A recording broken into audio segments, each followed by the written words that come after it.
Bueno, bienvenidos a todos. En la clase anterior, como para recapitular, estuvimos viendo los distintos métodos anticonceptivos, sus características, ventajas, limitaciones. Hoy vamos a dar un paso más y ampliar un poco la mirada, porque hablar de planificación familiar no es solo hablar de evitar un embarazo, también implica conocer nuestro cuerpo, comprender la salud sexual y la manera en que los ciclos femeninos van influyendo en el bienestar integral de cada persona. Por eso en esta clase nos enfocaremos en los métodos de planificación familiar natural, explorando cómo se relacionan también con la ciclicidad femenina y con una vivencia más consciente de la salud sexual. Vamos a descubrir cómo el conocimiento de los ritmos del propio cuerpo pueden convertirse no solo en una herramienta de cuidado, sino también en un recurso para tomar decisiones más libres e informadas, que es lo que nosotros queremos también transmitir después a nuestros educandos. En el día de hoy vamos a contar en la primera parte con la presencia de la doctora Nelis Weiss. Ella es médica especialista en medicina general y familiar, con una amplia formación en el abordaje integral de la salud. Realizó también un posgrado en medicina integrativa y ortomolecular y es además instructora del método sintotérmico. A su vez, ha obtenido una certificación en educación afectivo-sexual, lo que enriquece aún más su mirada interdisciplinaria y humana en el acompañamiento de las personas. Le damos la bienvenida y le agradecemos por compartir con nosotros sus conocimientos y experiencias. Bueno, adelante, Nelis.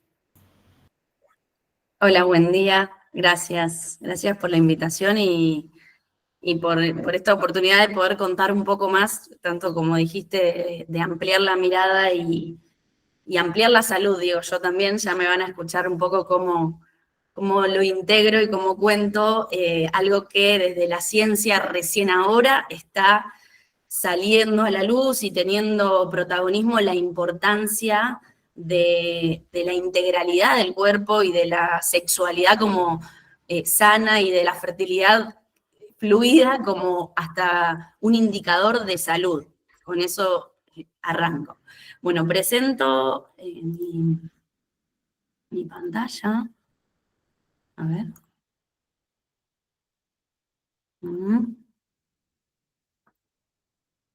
Ahí. Pero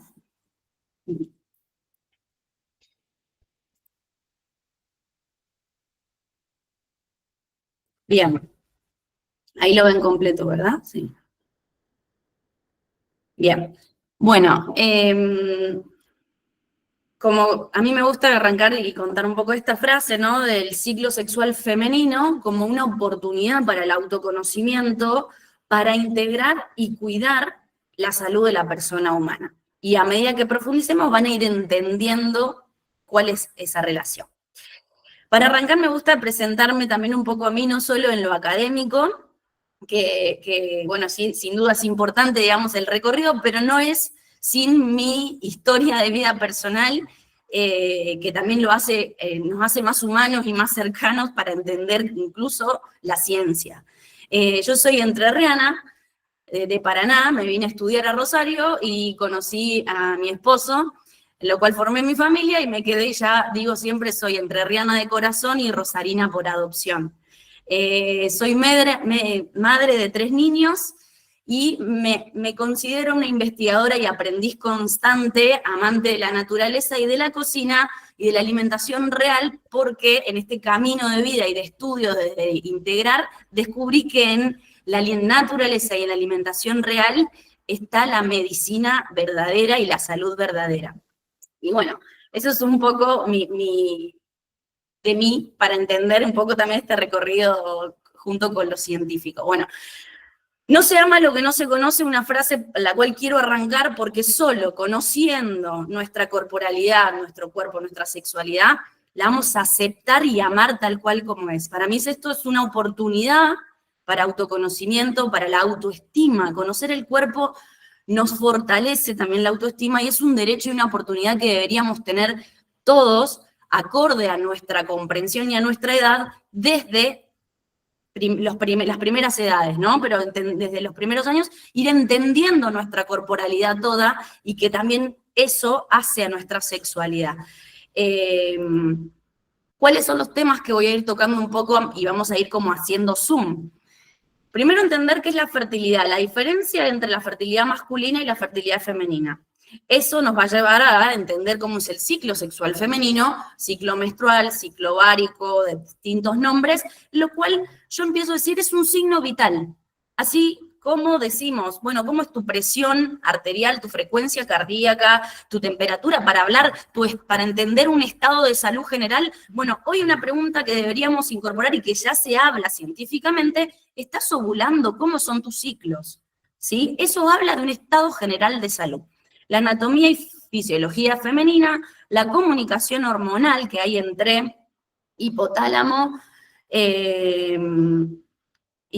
hipófisis y ovario, factores modificadores de este ciclo que funcione normal y cuál es la conexión con todo nuestro organismo, entorno, vínculos, microorganismos y la naturaleza. Bueno, esta foto a mí me gusta mucho para presentar un poco cuál es la diferencia, pero es mucho más profunda, de la fertilidad masculina y femenina. Por un lado, lo pongo así en el título, primero porque tenemos que entender que la fertilidad no es femenina o masculina. Si bien cada uno tiene su singularidad y su potencialidad de fertilidad, pero la fertilidad es compartida. ¿Sí? La fertilidad es compartida. Se necesita de la célula masculina y la célula femenina para hablar de la fertilidad de la humanidad humana, ¿no? Entonces, pero, y esto hago como una aclaración, ¿por qué? Porque a veces, justo ayer fui a una clase de fertilidad, a una capacitación donde se pone mucho el foco en la fertilidad femenina, tanto para potenciarla, investigarla, como bloquearla, digamos, ¿no? Pero en realidad siempre hay que mirar las dos partes, enfocar las dos partes y potenciar las dos, ¿no? Son diferentes y complementarias. Y ahí vamos a empezar a profundizar. Diferente, ¿por qué? Porque cada uno tiene su propio biorritmo de reproducción celular, ¿sí? Ese eje hipotálamo, hipófisis gonadal, en el hombre tiene una pulsatilidad hormonal, en la mujer tiene otra, ¿no? El hombre esa pulsatilidad de cerebro-gónada se da cada 60 minutos, 90 minutos, en la mujer esa pulsatilidad es a lo largo de un ciclo, ¿sí? En la mujer, la fertilidad es cíclica, y es en fases, tiene periodos de fertilidad. En el hombre, la fertilidad es permanente, ¿sí? A medida que, desde que comienza la fertilidad, ¿cuándo comienza? En la pubertad, en la menarca, y el que arranca en el hombre, la pubertad y la menarca en la mujer, se comienza a producir estos ciclos y esta pulsatilidad hormonal para generar estas células de la fertilidad. En la mujer es acotada en el tiempo, finaliza en la menopausia. En el hombre, si bien hay una andropausia, sigue produciendo células de la fertilidad durante toda su vida. Es la vida media de estas dos células.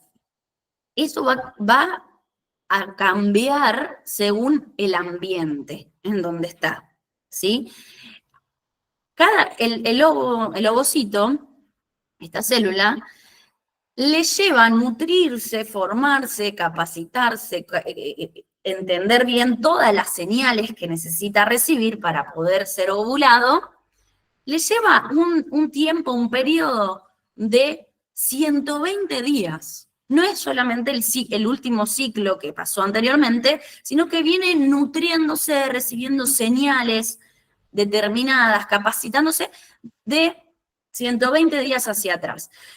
El espermatozoide le lleva más o menos entre 70 y 90 días, que también terminar completa su capacitación, su señalización, su nutrición.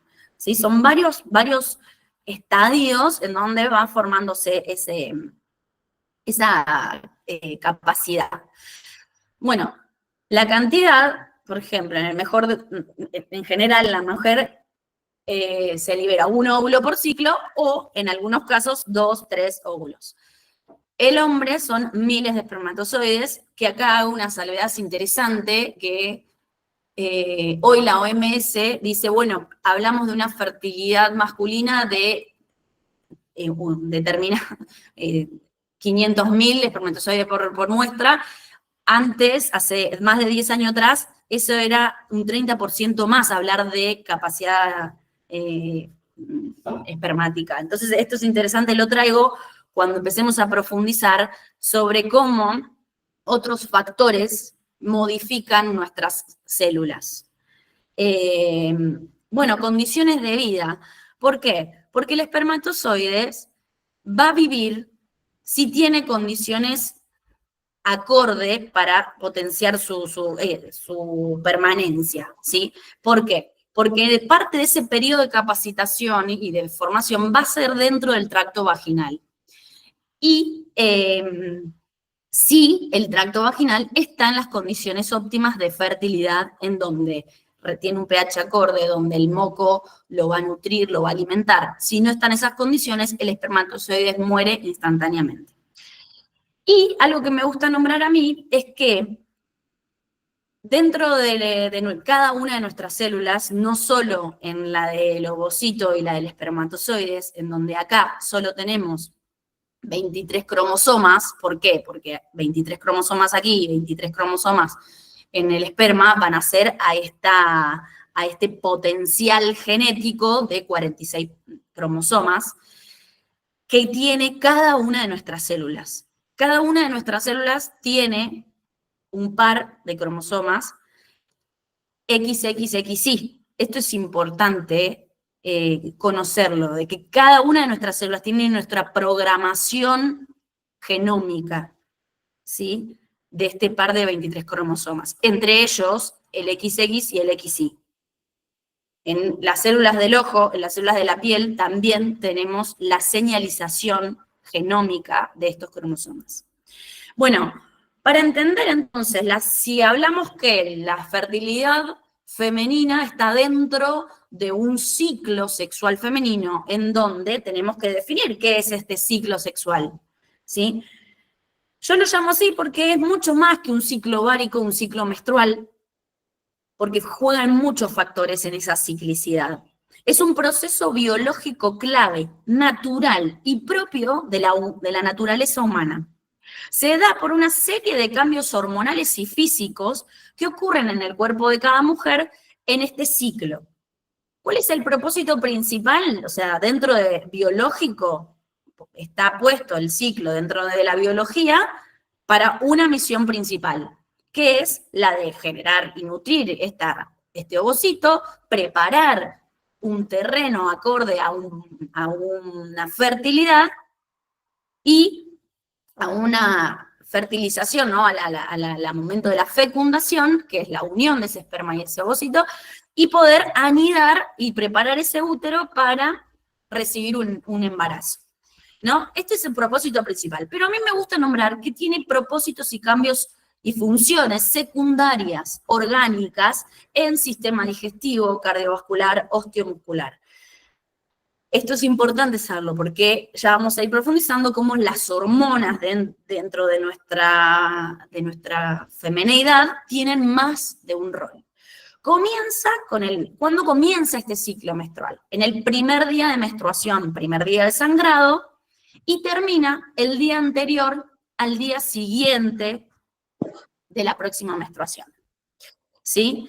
Entonces, ¿por qué cíclico? Porque comienza y termina, y vuelve a arrancar, ¿no? Es un ciclo que empieza, termina y vuelve a arrancar, y tiene fases o eventos. Acá hago una salvedad, porque en realidad las fases son dos, folicular y lútea.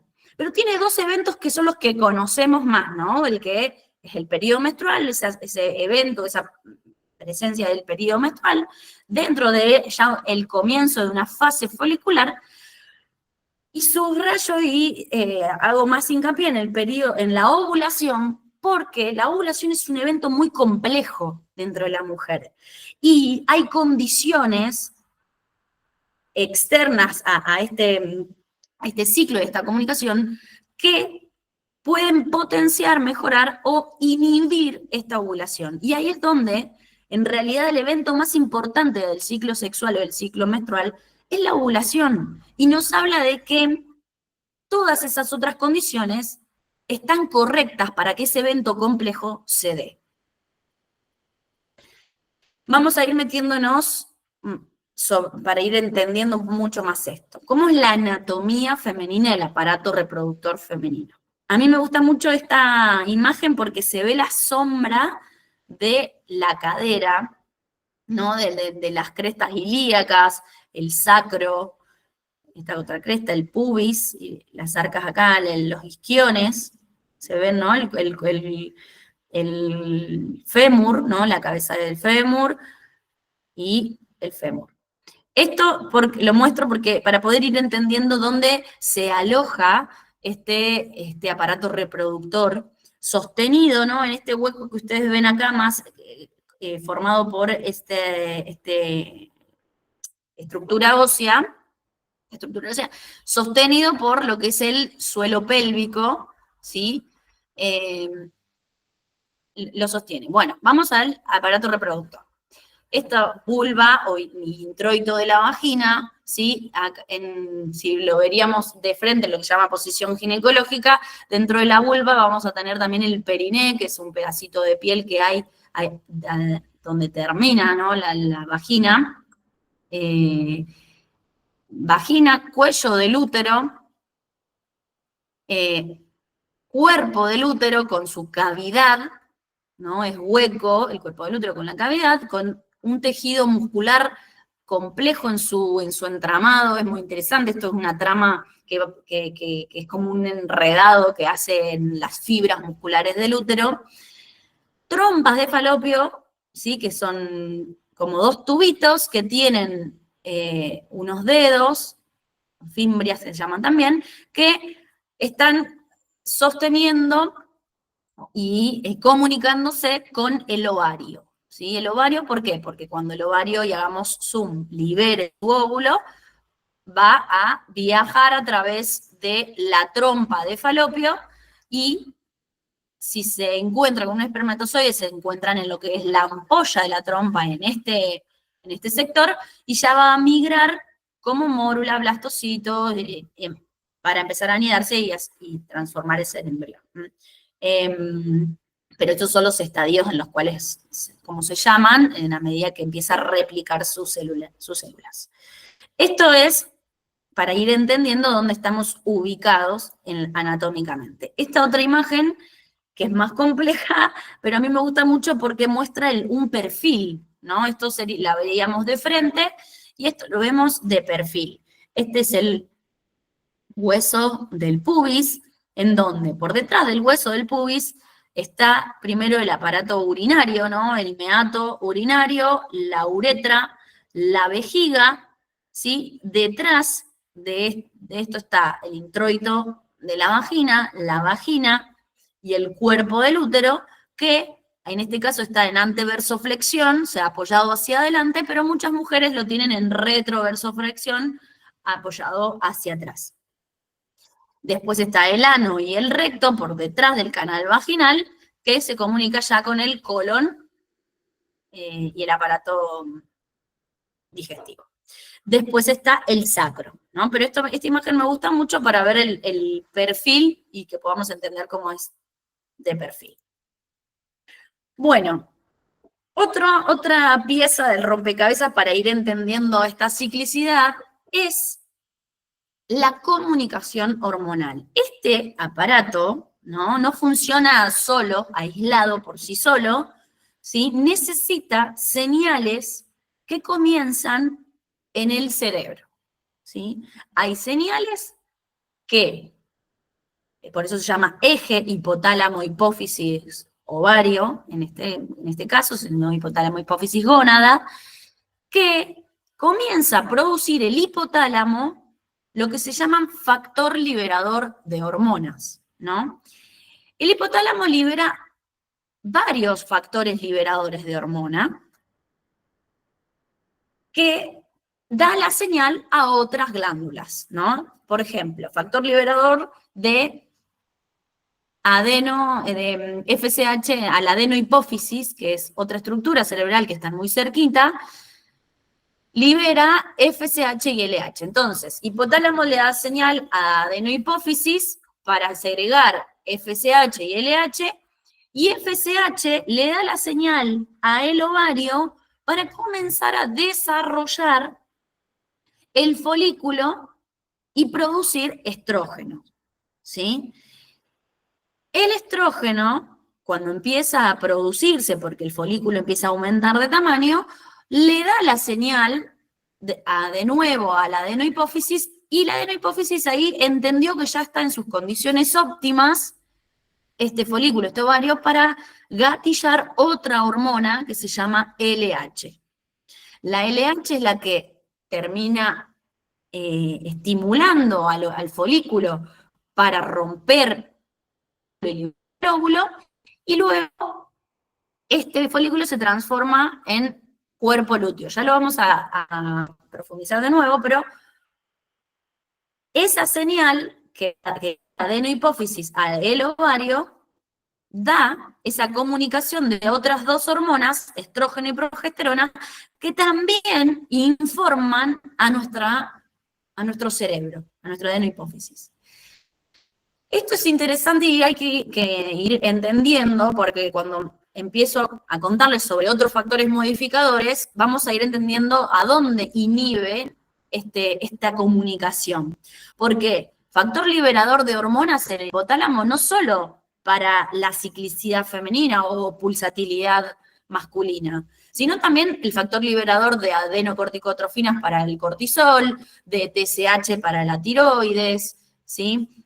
De prolactina para el periodo de lactancia, pero también tenemos prolactina fuera de lactancia en determinados niveles. Bueno,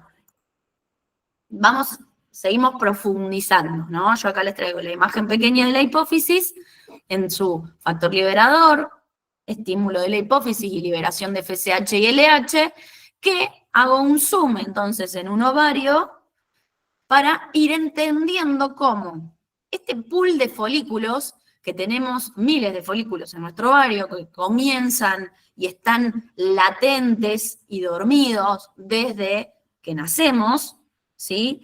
Las mujeres tenemos esos folículos ahí dormidos y latentes, que cuando esta señal se gatilla, la señal de iniciar los ciclos menstruales en la pubertad, gatillada y ahí codificada genéticamente, y hoy se empieza a ver que la epigenética, trae otro concepto, tiene un rol muy importante en modificar esa genética, o adelantarla, potenciarla, o modificarla, y es un concepto en donde cada vez hay más investigaciones sobre, la genética importa, pero de pronto la epigenética puede llegar a ser más fuerte en cambios biológicos de nuestro cuerpo. Sí, y lo podemos ver en estos cambios que, por ejemplo, gatille antes de tiempo o de lo esperable la menarca, ¿no? Algo que a mí puntualmente me asusta un poco, las tasas de pubertad precoz que empezamos a tener. Para otro capítulo y profundizar sobre un montón de otras cosas. ¿Qué pasa? Estos folículos latentes empiezan a crecer por estímulo de la FSH. Esta FSH estimula ese folículo que crece, llega uno a su proceso madurativo, óptimo, grande, se llama, ¿no?, folículo antral y madurado completamente. Ese folículo madurado en sus células tecales, que son las células, color más oscurito, produce estrógeno. Esto se da en lo que se llama la fase folicular, dentro del ciclo. Produce estrógeno. Ese estrógeno manda la señal, en un nivel en sangre correcto, manda la señal al cerebro y le dice, ya estoy, ok, ya estoy madurado, listo, liberemos, gatillemos la LH en un pico abrupto y liberemos el óvulo. Se libera el óvulo que va a viajar por la trompa y este folículo se va a transformar en una nueva glándula. Y esto es re interesante desde la ciencia, porque las glándulas las tenemos ya en nuestros tejidos fijas, ¿no? O sea, el hipotálamo y hipófisis ya las tenemos en nuestra estructura cerebral, la tiroides en la base del cuello ya la tenemos, pero la mujer, cada ciclo, produce una glándula nueva, que es este cuerpo lúteo, ¿sí? Las glándulas son productoras de hormonas, que las hormonas son llaves correctas para un montón de funciones en nuestro cuerpo. Cada ciclo, cada mujer, si ovuló, produce esta glándula nueva, productora de progesterona. ¿Sí? Cuerpo lúteo, productora de progesterona. La hormona de la segunda fase del ciclo, fase lútea. Ese cuerpo lúteo tiene una programación y una vida media de más 13 días más menos 2, que, listo, empieza a producir progesterona, sigue avanzando, no hay embarazo, no tengo que seguir vivo produciendo progesterona, listo, comienza un proceso de apoptosis, que se llama, que es se empieza a autoeliminar porque terminó su vida útil. Esta frase que yo digo mucho es que ciclar es la esencia de la feminidad.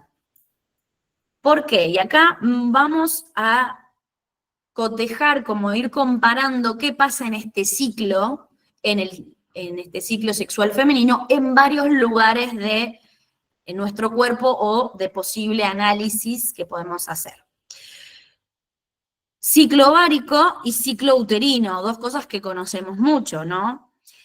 Pero yo les voy a ir contando qué pasa con hormonas en sangre a medida que avanza este ciclo. ¿Qué pasa con nuestro cuello uterino? Ese pedacito final que veíamos del cuerpo del útero, bueno, y el cuello del útero, ¿qué pasa? ¿Qué cambios va a ir teniendo a lo largo del ciclo? Con ese cambio de la ciclicidad y de las fases. Bueno, repasamos. Hipotálamo le informa hipófisis, hipófisis empieza a liberar hormonas en sangre de la hipófisis, que empieza en el día 1 del periodo menstrual, acá ciclo uterino. Y día 1 del periodo menstrual comienza a descamarse el endometrio, comienza a caerse el endometrio, que es el periodo menstrual, es lo que menstruamos, y en hipófisis se mantienen niveles de FSH que hacen un pequeño aumento, aumentan un poquito en sangre estas FSH, y eso, en correlación con este proceso descamativo del útero, ya comienza a estimular en el ovario el aumento y crecimiento del folículo, de nuestro folículo. Este folículo, con sus células tecales, empieza a producir el estrógeno, entonces en sangre el estrógeno empieza a subir a medida que avanzan los días de este ciclo. Ya terminó nuestro periodo menstrual, nuestro endometrio comienza a proliferar, se llama. Comienza a producir de nuevo determinadas células, ¿sí? Para volver a tener este tejido endometrial. Ese estrógeno en sangre estimula dos cosas dentro de lo que es este ciclo, ¿verdad? Después ya les voy a contar más. Este ciclo, este estrógeno estimula en nuestro cerebro, que llegó a tiempo, a nivel óptimo para gatillar la LH, fíjense cómo hace un pico abrupto de la LH, pero también estimula en el cuello del útero cambios celulares y de producción de moco, ¿sí? Este estrógeno en ascenso va a producir cambios de mucosidad en nuestro cuello uterino. Se produce ya ese nivel de estrógenos que, una vez producida la ovulación, gatillada por la LH, se transforma en cuerpo lúteo y empieza entonces el ascenso de la progesterona, hormona de la segunda fase. ¿Sí? Esta hormona de la segunda fase tiene un declive, empieza a descender naturalmente y en dosis correcta si este cuerpo lúteo empieza a degenerarse, ¿no? Pero esta progesterona, ¿qué hace? A nivel del endometrio lo hace más mullido, lo irriga mucho, lo hace mucho más proliferativo. ¿Por qué? Para que sea un nido receptivo y acorde a una posible gestación. Prepara el útero para seguir recibiendo esa gestación y se llama progesterona, porque es progestacional. ¿Por qué? Porque si se anida un embrión, se mantiene ese embrión y este cuerpo lúteo mantiene su vida hasta que el embrión produzca su propia progesterona por la placenta, ¿sí? Esto está bueno, digamos, también conocer que la progesterona se mantiene en otros momentos y si no hay embarazo, decae. Esa progesterona en el cuello del útero también va a producir cambios, en donde esa mucosidad va a ser diferente. Ya no va a ser tan fluida como se ve acá, como gotitas, ¿no? Sino que va a ser más espesa, va a ser un moco espeso. Esta progesterona tiene otra misión también, como por ejemplo en cerebro, dar otras señales. Bien. Acá se los nombro solamente, pero ya los vamos a conocer, como también a lo largo de nuestro ciclo hay algo que cambia, que es lo que se llama temperatura basal corporal, que, o sea, nuestro cuerpo tiene un termómetro, está termorregulado por un centro hormonal también a nivel cerebral, junto con la tiroides, hay dos estructuras que regulan ese comando, ¿no? Esa estructura que comanda, decir, che, bueno, hay que mantener determinados niveles de temperatura para que la función biológica suceda. Si hay algo que lo está desregulando, conocemos bien los picos febriles, ¿no? Porque hay algo que le está informando a nuestro cerebro de que haga un cambio biológico aumentando la temperatura. Pero, ¿qué pasa dentro del ciclo? La progesterona también ayuda y colabora a mantener una temperatura levemente, no es que estamos febriles, pero esto se puede graficar y podemos mantener una temperatura un poco más elevada en comparación con la fase folicular. Realmente se ve dibujado un gráfico de la temperatura basal corporal, dos fases de temperatura en la mujer, producto de cambios hormonales.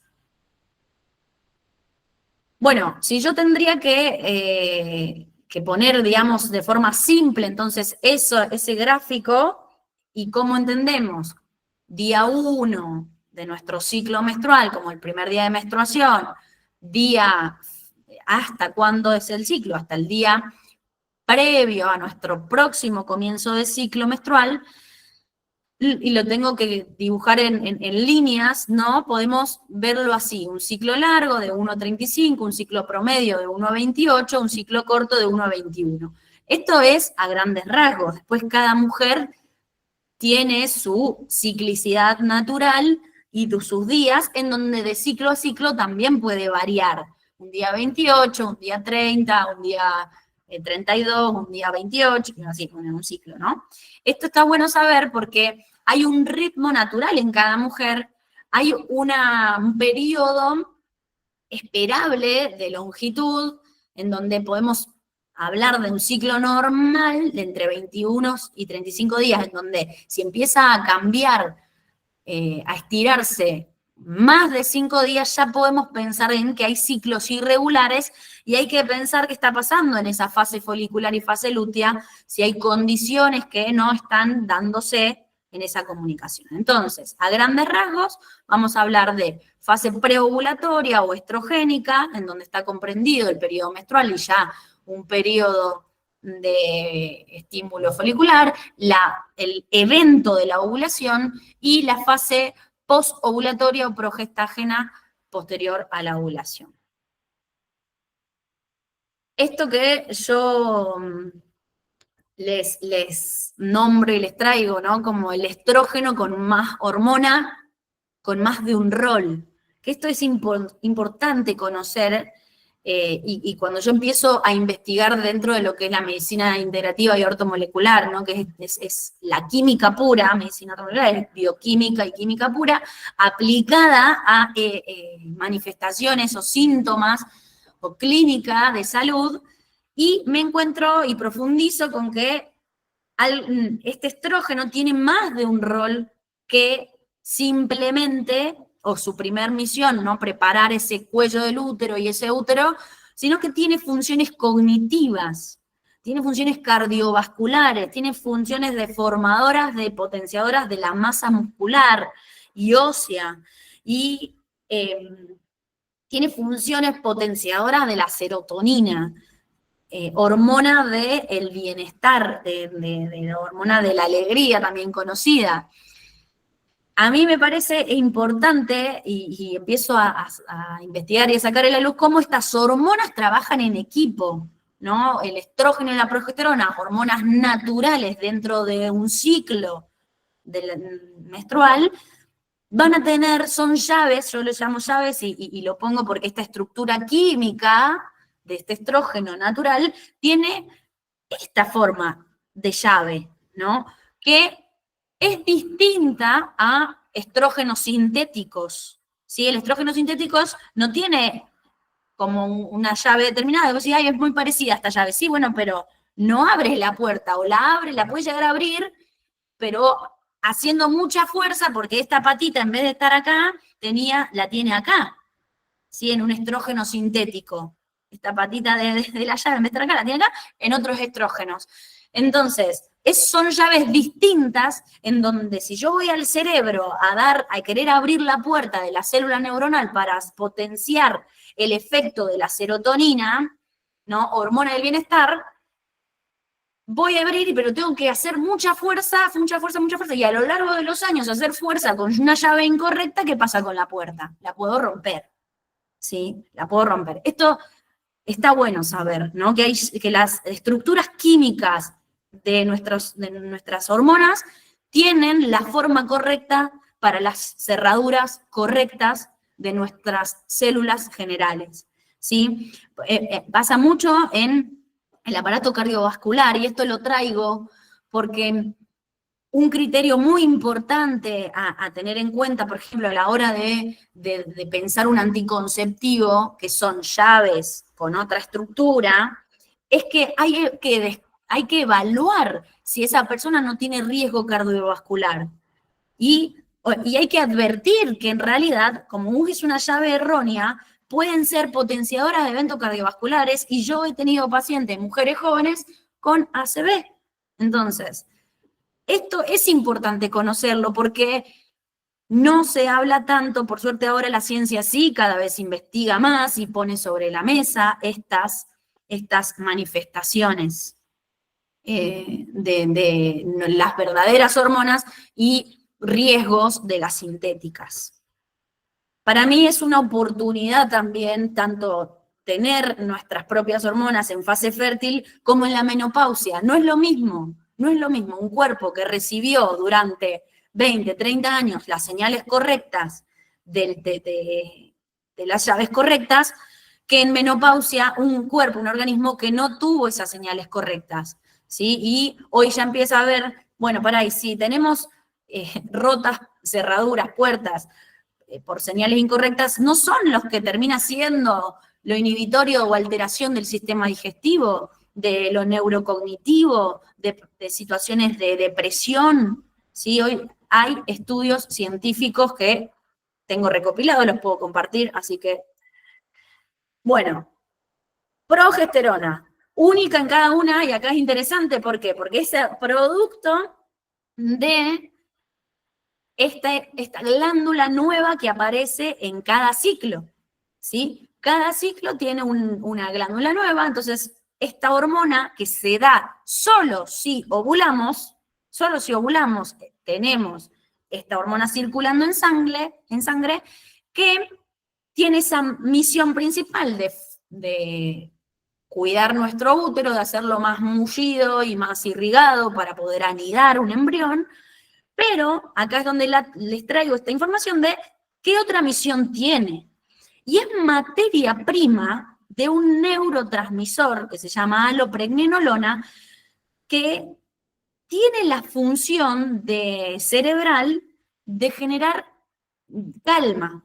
Decir, bueno, pará, no hay tal crisis, digo yo siempre, no, esperen, no hay tal crisis. La progesterona genera esa sensación de calma y baja ansiedades, ¿no? En una era donde la ansiedad es un síntoma cada vez más frecuente, bueno, pará, y esta mujer tiene progesterona circulando en sangre, volvemos, es un signo vital ovular, ¿sí? Hay algo que no está pasando, entonces esto, y hay que preguntarlo, ¿no? Bueno, yo lo pienso desde la salud, ¿no? Pero me parece importante que como docentes también lo sepan para poder, digo, tienen mucho alcance con las adolescentes o los adolescentes en general también, porque está bueno, a mí me gusta mucho que los varones conozcan esto para también potenciar esa humanidad. Mielinización neuronal, coopera con el estrógeno para producir una mielinización neuronal. Y yo la llamo como promotora del mundo interior, por esto de generar calma en el sistema nervioso central. ¿Por qué? Porque si realmente iríamos en coherencia o conociéramos en qué fase estamos y tenemos progesterona, esas sensaciones extrañas que a veces tenemos en periodos premenstrual, ¿no? Yo doy un curso a mujeres para conocer estas fases y les digo, sepan en qué fase está, porque esa sensación extraña de angustia, de bajón, en realidad, ¿es sensación extraña de angustia o angustia real o es incoherencia biológica, en donde tu biología te está pidiendo bajar un cambio? Ya estuviste 15 días allá arriba, con el estrógeno allá arriba, que es una hormona hermosa, potenciadora de los vínculos sociales, de la sociabilidad, de la serotonina, del encuentro con el otro en la intimidad, porque aumenta la libido, el estrógeno. Bueno, ya estuviste allá arriba. La progesterona te dice ahora al sistema nervioso, baja un cambio, anda para adentro, cuídate vos, ahora también. Es un poco y un poco, ¿no? Este equilibrio que tiene que haber, bueno, cuando está el estímulo de esta hormona y el estímulo de esta otra. Entonces, esta información que dan estas dos hormonas, más allá del ciclo, también hay que conocerla. Esta imagen a mí me gusta mucho y hago este disparador, ¿no? De esta pregunta. ¿Y si la ciclicidad y la fertilidad de pronto estaban al servicio de la vida y de la salud general de esa persona? ¿No? Y son potenciadoras de otras funciones orgánicas en nuestro cuerpo, no cardiovascular, y acá va a tener impacto en las arterias, en el corazón, como la función renal, porque ahí es todo aparato cardiovascular. Sí, potenciadoras del sistema nervioso, algo que ya les vengo contando, algo que todavía no hay tanta investigación a nivel de hormonas y también de todo lo que es la salud digestiva y microbiana para potenciar la salud respiratoria, pero empieza a estudiarse, y potenciadora mucho, acá no se ve muy bien, muy claro, pero esto es el aparato digestivo, el intestino y el colon, que sí tiene tremenda comunicación, ¿no? Lo intestinal y lo microbiano que hay acá, para las señales correctas a estas hormonas. Entonces, si esto le da información a estas hormonas, no es un feedback, todo nuestro cuerpo funciona con feedback, ¿no? Con comunicación de ida y vuelta. Entonces, sí, estas hormonas de pronto también nos juegan un rol en una sana función digestiva, ¿no? Y acá que traigo esa pregunta, si la ciclicidad y la fertilidad está potenciando la salud y no lo conocíamos, o no la estamos cuidando, o la estamos inhibiendo. Bueno, acá hice una filmina muy acotada, pero no quería dejar de presentar y acotar esto, porque dentro del ciclo, para que ese ciclo sexual femenino funcione, tiene que haber otras comunicaciones correctas en nuestro organismo, ¿sí? Que tiene que ver con esto que yo les decía, ¿no? La señal del hipotálamo, pero el hipotálamo está muy cerca de la glándula pineal, que es la glándula que produce la hormona del sueño, la melatonina. Entonces, están muy cerca y se comunican entre sí, y esta glándula pineal produce la melatonina, recibe la señal a través de retina, a través del estímulo lumínico del sol o la luz, sea luz, y ahí la voy a llamar infrarroja, que son rayos con frecuencia de onda, como los del color amarillo-rojo del sol, que es distinta a la luz blanca, que es el espectro de onda de luz azul, en donde la señal es diferente, y la señal va a ser diferente también para nuestra glándula pituitaria y pineal. Entonces, ¿por qué traigo esto? Porque muchas veces el ciclo se inhibe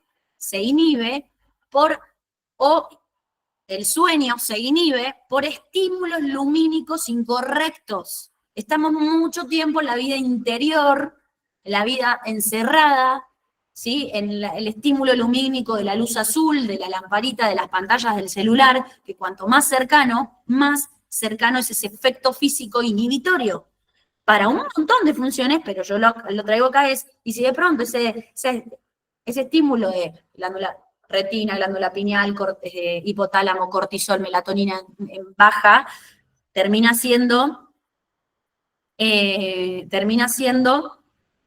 inhibitorio. Entonces, déficit de melatonina me corta el eje. Estrés, cortisol alto, hormona del estrés es el cortisol. ¿Sí? Hoy vivimos muy estresados, nuestro ritmo de vida, la vida moderna, genera muchos picos de cortisol, ¿sí? Y acá hago esta salvedad, este paréntesis, porque yo recibo mujeres para reparar el ciclo, ¿no? O en búsqueda de fertilidad, o que empiezan a conocer los efectos beneficiosos de ciclar y quieren reparar su ciclo. Y el exceso de cortisol inhibe, no sé si, a ver, Mabel, ¿sigo? Sí, Ana, seguí. Es una cuestión de la asistencia, pero se ocupa Miguel, así que no hay problema. Vos continúa. Ok, listo. Gracias. Listo.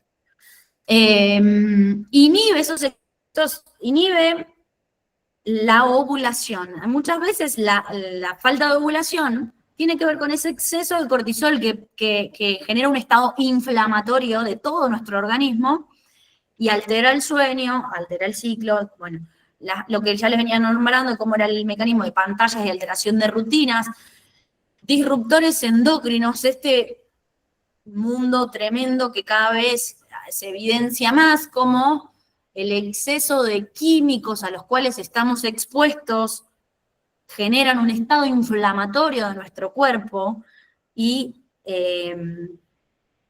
nos generan un estado redox, se llama, que es generando más radicales libres oxidativos. Cada una de nuestras células se puede oxidar, ¿sí?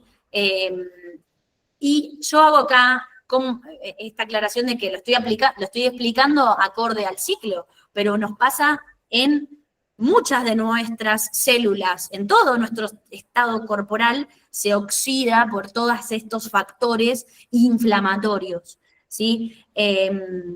La alteración de este eje intestino-microbiota nervio-vago, ¿sí? que hoy estos metabolitos, estas sustancias que generan los bichos buenos o los bichos malos, no me gusta decirles malos en realidad, sino como en desequilibrio de las bacterias, virus, hongos y parásitos en nuestro intestino, son potenciadores de buenas sustancias o sustancias inflamatorias, alteran también este ciclo. Infecciones externas, alteración de tiroides, ¿no? Y cómo los factores potenciadores, que lo pongo acá en esta otra columna, el orden correcto de la cronobiología o ir en ritmo con los ritmos circadianos. Cada una de nuestras funciones orgánicas tiene un horario para cumplir su función. ¿Qué pasa si yo en ese no le estoy dando la señal o no estoy haciendo la señal correcta de ese reloj biológico y voy en alteración, en disintonía de este ritmo circadiano que tiene que ver con el estímulo también con la naturaleza, ¿no? Se empiezan a alterar nuestras funciones. Bueno, la alimentación saludable verdadera, le llamo yo, alimentación real, no ultraprocesado, no con químicos, con aditivos, con colorantes, con ultraprocesado, con todos estos químicos, son mega inflamatorios de nuestro cuerpo. Déficit de micronutrientes, esto que se llama medicina de precisión o medicina ortomolecular, en donde yo mido precisamente determinados minerales y vitaminas, decir, claro, estás en un estado inflamatorio, no estás ovulando, y por eso también tenés manchas en la piel, por eso tenés un hígado inflamado, por eso todo es parte de la misma cadena metabólica, en donde no hay minerales correctos, no hay vitaminas correctas, porque no las estás consumiendo, porque no la estás absorbiendo, porque hay un intestino que está hiperinflamado, porque no tenemos una microbiota sana, porque estamos expuestos a malos alimentos, a no dormir, se regula con el sueño también, a dormir menos, a tener la señal del rayo de onda infrarrojo del sol y no tanta pantalla. Bueno, todo eso, la vitamina D en forma correcta, que es la hormona del sol, y la actividad física también como reguladora y detoxificadora, o sea, disminuye los radicales libres y el estado inflamatorio y oxidativo, redox, de nuestro organismo, que en la mujer, una forma más de informarnos de toda esa alteración es el ciclo menstrual. Nos informa si algo está alterado. Un ciclo menstrual inflamatorio va a ser seguramente un ciclo anovulatorio, o puede que ovules en determinadas ocasiones, va a ser un ciclo doloroso, va a ser menstruaciones dolorosas, no es normal tener menstruaciones dolorosas, van a ser un ciclo con coágulos, con sangrado amarronado, no, todo eso son signos que Ceci ya los va a profundizar en el sistema de registro de un método de observación de la fertilidad, en donde se puede ver cómo es ese gráfico que informa este estado inflamatorio del ciclo.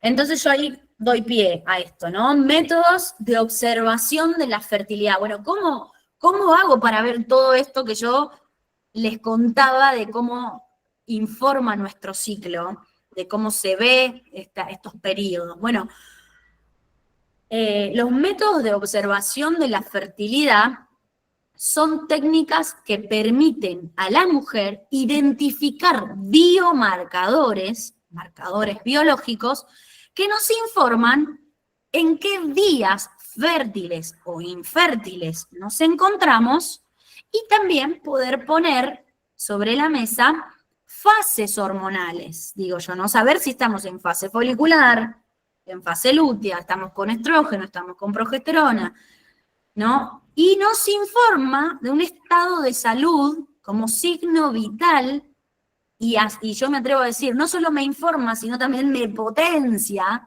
un estado de salud general, y esto se puede observar y graficar, ¿sí? Esos son los métodos de observación de la fertilidad.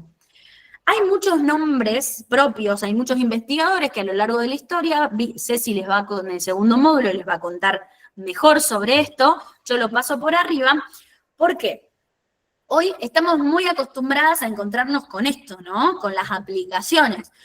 A mí me parece muy interesante que ya empiece, ¿no?, a verse que incluso cada vez hay aplicaciones más mejoradas respecto a los datos que le podés cargar, en donde no solo le cargas el periodo menstrual, sino también ya hay aplicaciones donde le podés cargar la temperatura basal corporal, donde le podés cargar otros síntomas de dolor de cabeza, dolor de mamas, sangrado de tales características, a presencia de fluidos, ¿no? Yo tenía otras fotos con muchas otras aplicaciones. Está bueno, es interesante, pero siempre, ¿qué pasa con esto? Muchas veces ya te hace estimativos de fases, ¿no? De fases ovulatorias, y dejamos de observarnos para adentro, dejamos de mirar nuestro cuerpo verdadero, seguimos mirando para afuera, ¿no? Esto lo hago también a pensarnos como socialmente. Hay que empezar a mirar para adentro nuestra corporalidad y conocer qué me potencia cada hormona en mi ciclo y en mis otros aspectos de la persona humana.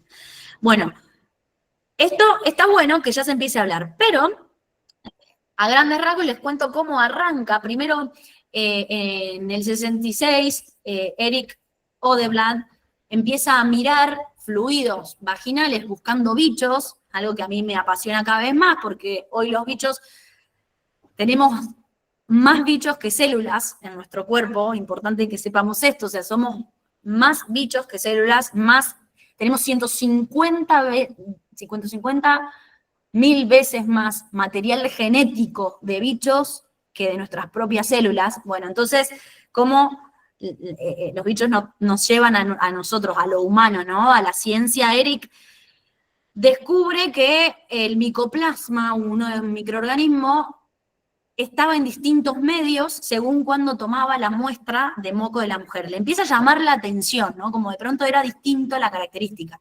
Y se encuentra en un encuentro, digamos, de ciencia con John Billings, que ya, Eric es de Suecia, que John Billings en Australia, en el 53 empieza a ver que este cambio de moco se repetía a lo largo de distintos ciclos y que iba cambiando de característica ese moco del cuello uterino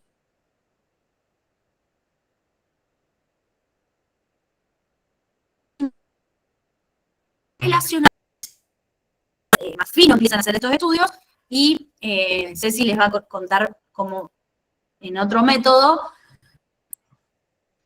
no es otro método, yo los presento como método de observación de la fertilidad, que después empiezan a tener sus nombres propios, ¿no? Billings pone el método de observación de la fertilidad, el método Billings, después está el método Creighton, después en otro lado hay otro nombre que ahora no me lo acuerdo, creo que usan solo el MOF. Bueno. Biomarcadores.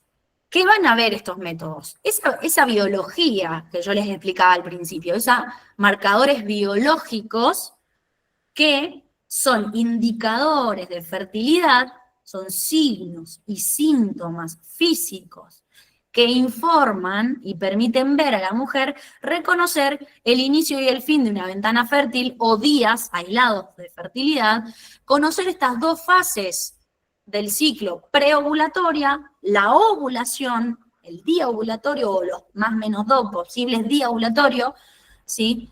Y la fase postovulatoria, que pueden registrarse con distintos códigos, ¿sí?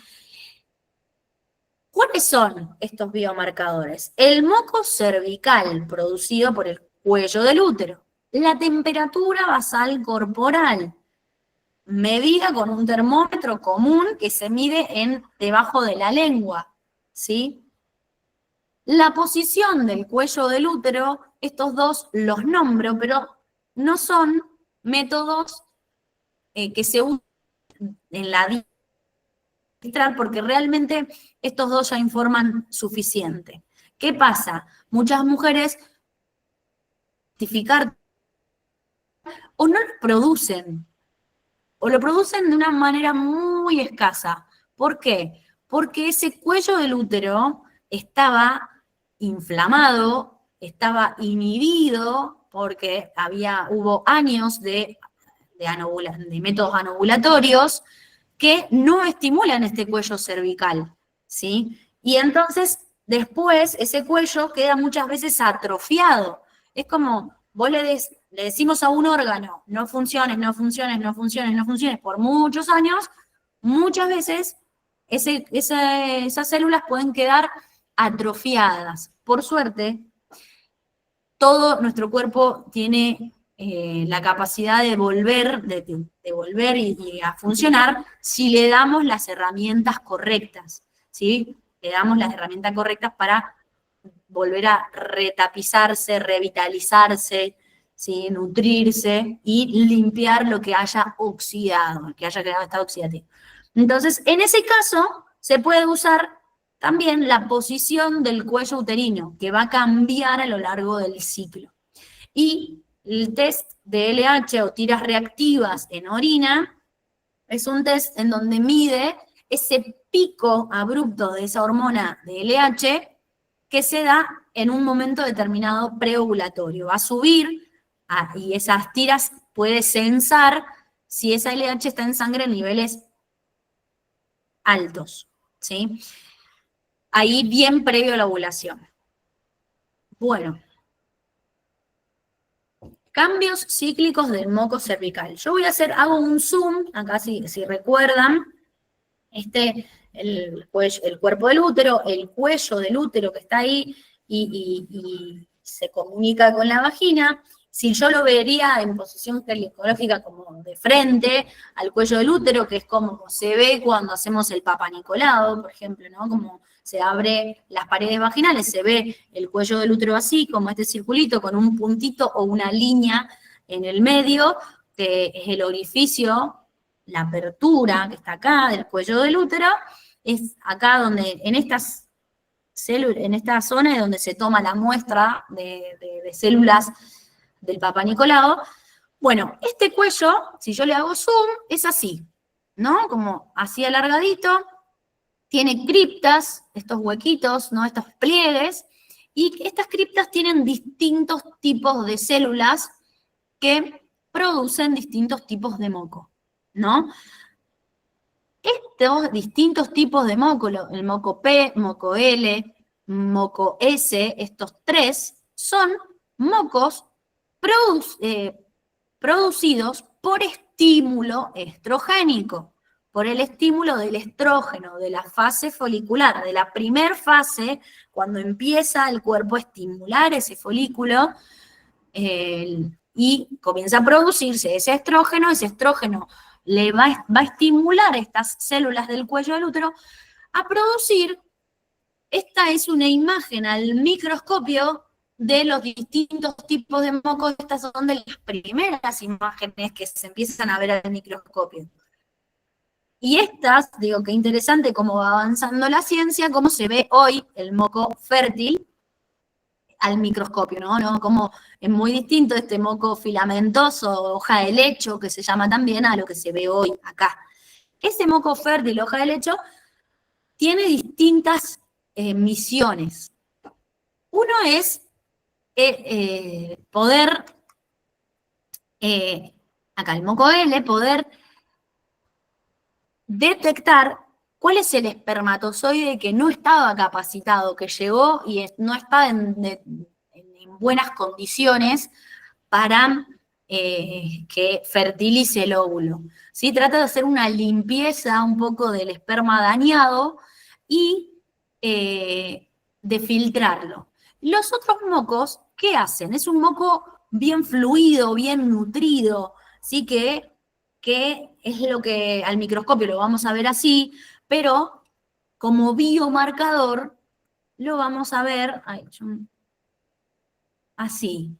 Como biomarcador lo vamos a ver cómo empieza ese moco transparente, como un hilo que puede ir aumentando su característica de elasticidad, de lubricación, de humedad. Entonces, ¿qué es lo que va a sentir la mujer? Cambios de humedad, de lubricación, de elasticidad de ese moco, ¿no? De abundancia de ese moco, ¿sí? Entonces, evolutivamente va mejorando esa calidad de moco estrogénico fértil que va mejorando su característica de fertilidad y haciéndose más fluido y elástico. Y generalmente también muchas veces puede ser mayor cantidad.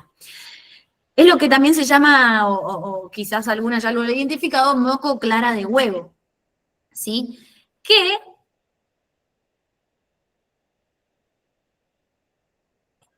tiene producido por esas criptas que va a nutrir, alimentar, mantener vivo ese espermatozoides. Mantenerlo vivo, ¿por qué?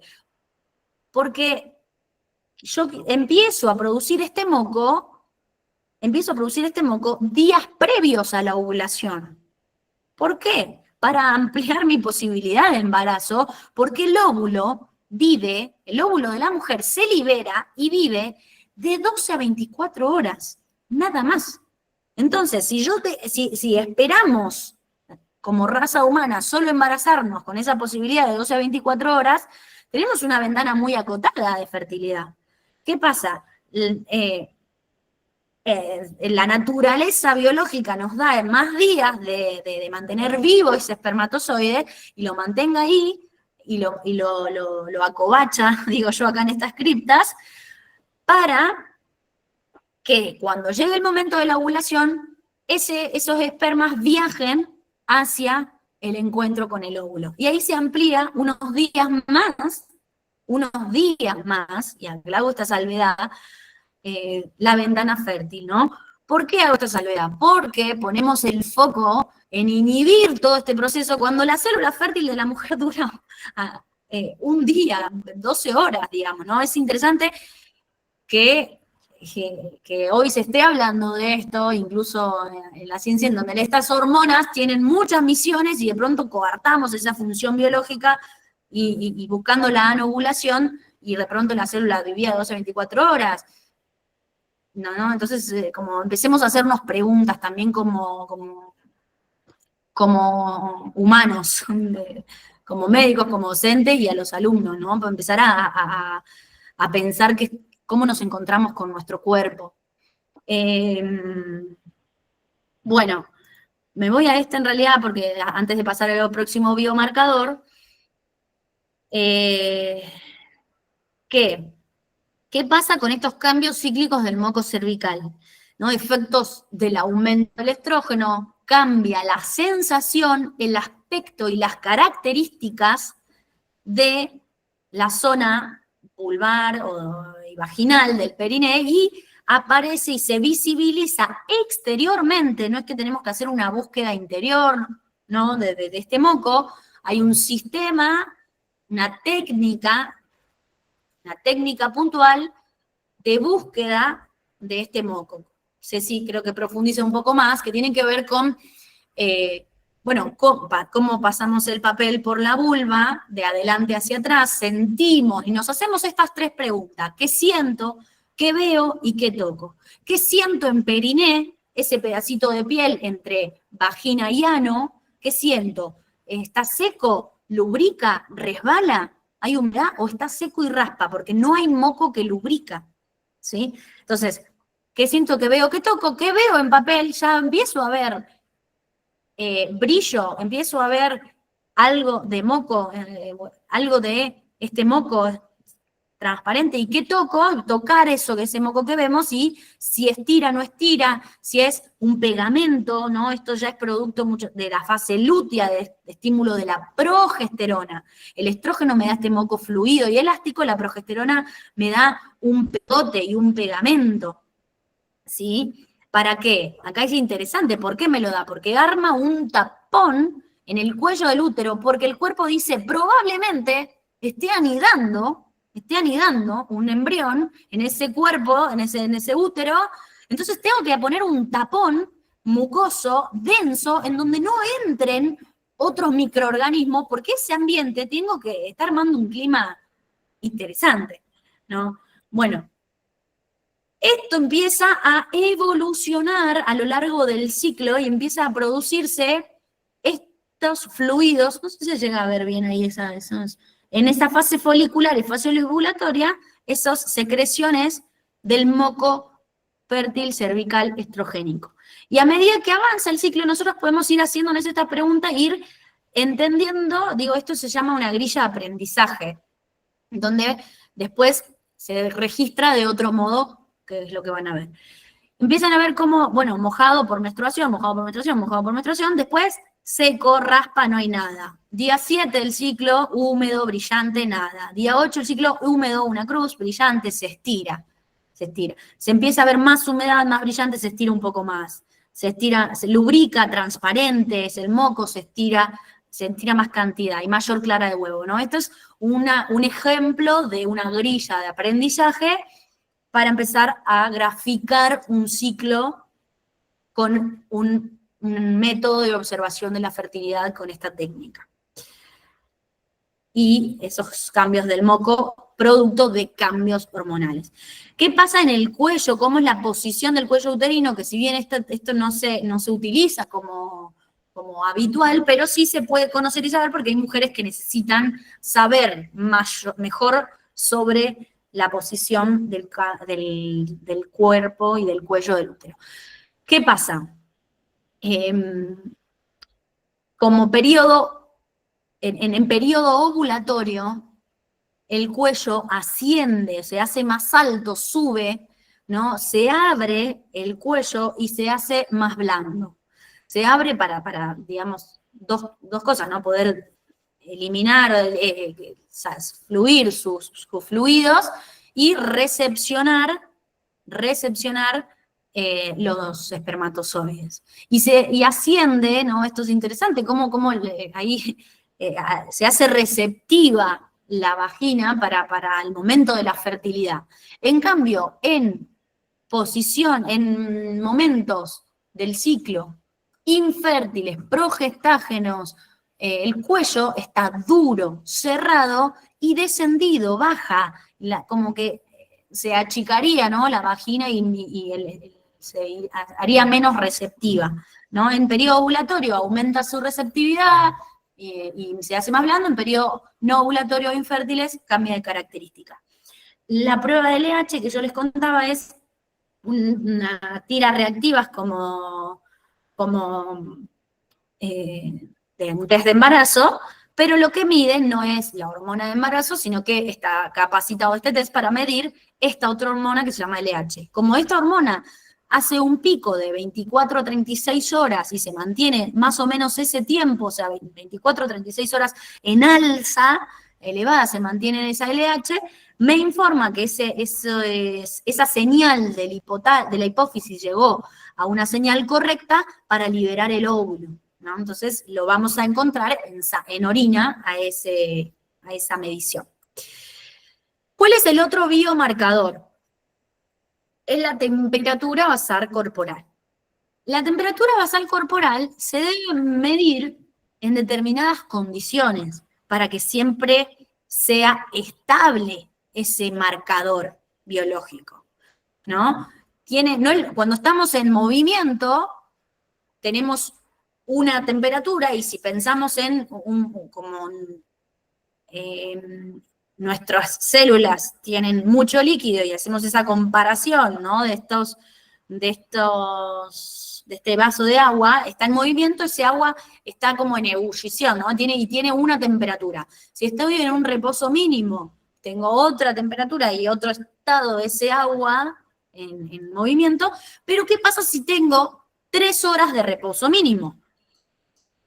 Ese agua se va a asentar, se va a mantener más estable, entonces nuestra temperatura corporal se va a mantener, va a tener las mismas condiciones de toma, ¿no? Entonces, es importante esto porque la temperatura basal corporal se toma siempre a la misma hora, más o menos media hora, en 3 horas de reposo mínimo, entonces se toma a la mañana, antes de levantarme. Yo me levanto, ya cambia las condiciones de ese cuerpo, ¿no?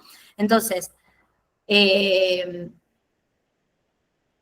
se toma siempre a la mañana, antes de levantarme, 3 horas de reposo mínimo debajo de la lengua.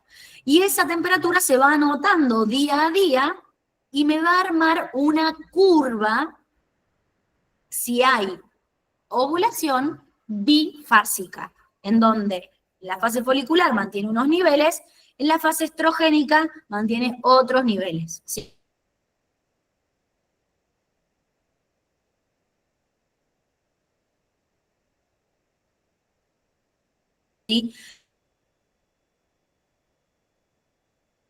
Si la tiroides va también a generar un estímulo en el comando termorregulador, o sea, todas las hormonas actúan en equipo. Y también van a informar si estas curvas térmicas no están correctas, bueno, hay ovulación, hay problema de tiroides, o sea, hay nutrientes correctos, ¿qué está pasando ahí? Esto ya lo vimos, bueno, esto también, cómo va cambiando.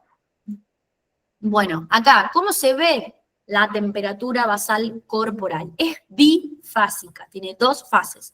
En fase folicular, por nivel de los fases estrogénicas, tiene determinados niveles, ¿sí? Yo me empiezo a medir día 1 del ciclo, día 1 del ciclo, 36,4, día 2 del ciclo, 36,5, 36,4, 36,5, ¿verdad?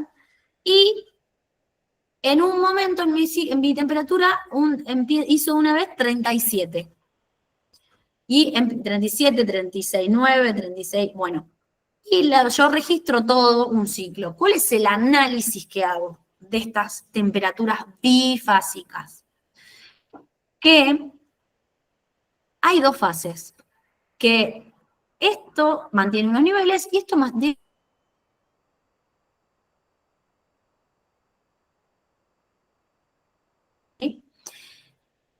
Hay condiciones después para tomarlo, ¿no? Esto que le decía, y para armar, porque hay mujeres que esta imagen es como para que sea bastante clara, ¿no? Como bien abrupto el cambio. Igual, en general, una vez que se grafica entero, se ve muy bien. Pero que sube al menos, las primeras 4 temperaturas, al menos 0,2 grados centígrados por lo que se llama línea de base, que es una línea de base que me va a separar estas dos fases. La línea de base tiene una forma de calcularse que es, cuento 6 temperaturas hacia atrás, desde la primera que fue en alza, ¿sí? Esta fue la primera elevada, entonces cuento 6 temperaturas hacia atrás, y hago mi línea de base y me distingue estas dos rangos. 4 temperaturas tienen que estar al menos 0,2 grados centígrados por arriba de esa línea de base.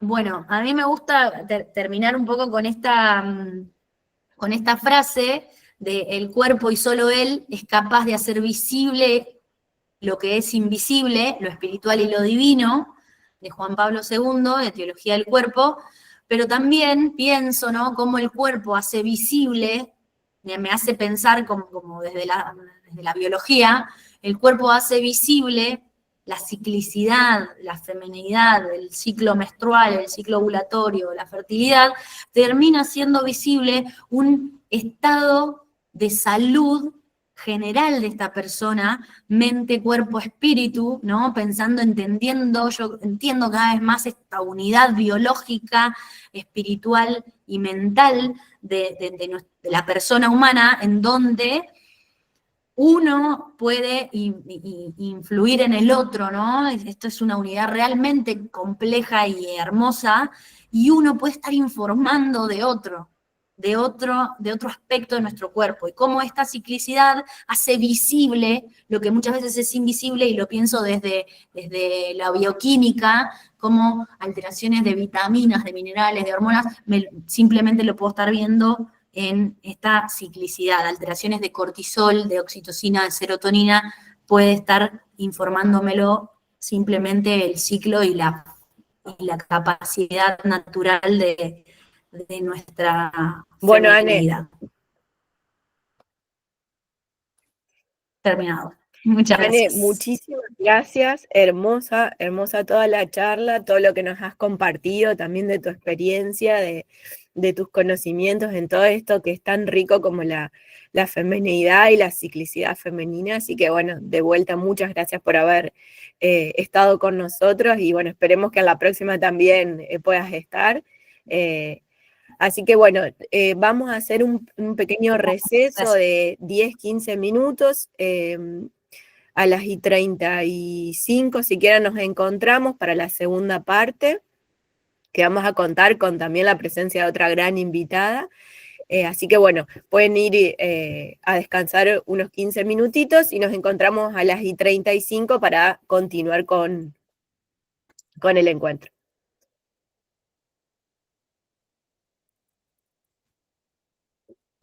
Gracias. Gracias, Anne. Chao, chao.